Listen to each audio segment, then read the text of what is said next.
بسم اللہ الرحمن الرحیم۔ ایک جانور کو کبھی بھی زندہ جانور کے سامنے ذبح نہیں کرنا چاہیے۔ جب کوئی بھی جانور ذبح کرنا ہو تو زندہ جانور کو کسی دوسری جگہ لے جا کر باندھ دیں تاکہ وہ ایک جانور کو ذبح ہوتے ہوئے اور اس کی بے بسی کو دیکھ کر ڈر نہ جائے۔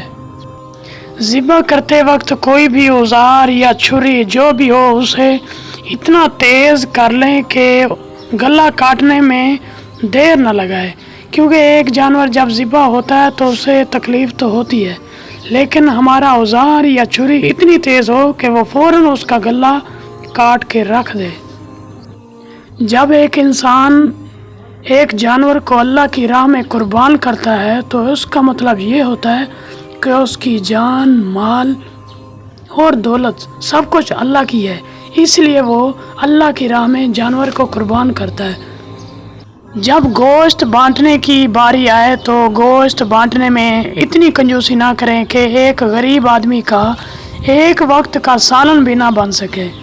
یعنی اگر آپ نے 3 یا 2 بوٹیاں 10 گھروں میں دینی ہیں تو اس کی بجائے آپ وہ 3 بوٹیاں ملا کے 5 یا 3 گھروں میں دے دیں، لیکن کسی بھی غریب آدمی کو اتنا گوشت ضرور دیں کہ اس کے ایک وقت کا جو سالن ہے وہ ٹھیک طرح سے بن سکے۔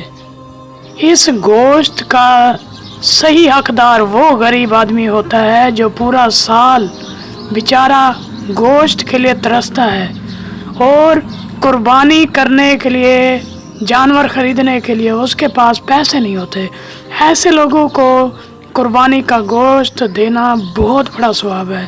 کوشش کریں جن کے پاس قربانی کا جانور ہو ان کے ہاں گوشت نہ بھیجیں، اور اس کے حصے کا گوشت بھی اگر اس غریب آدمی کو دے دیں جو بیچارہ پورا سال گوشت کھانے کے لیے ترستا رہا تو بہت بڑا ثواب ہوگا۔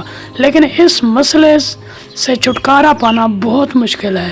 امید کرتا ہوں کہ آپ کو یہ اصلاحی باتیں پسند آئی ہوں گی۔ ملتے ہیں اس طرح کی مزید اچھی اور انٹرسٹنگ ویڈیو میں، تب تک اللہ حافظ۔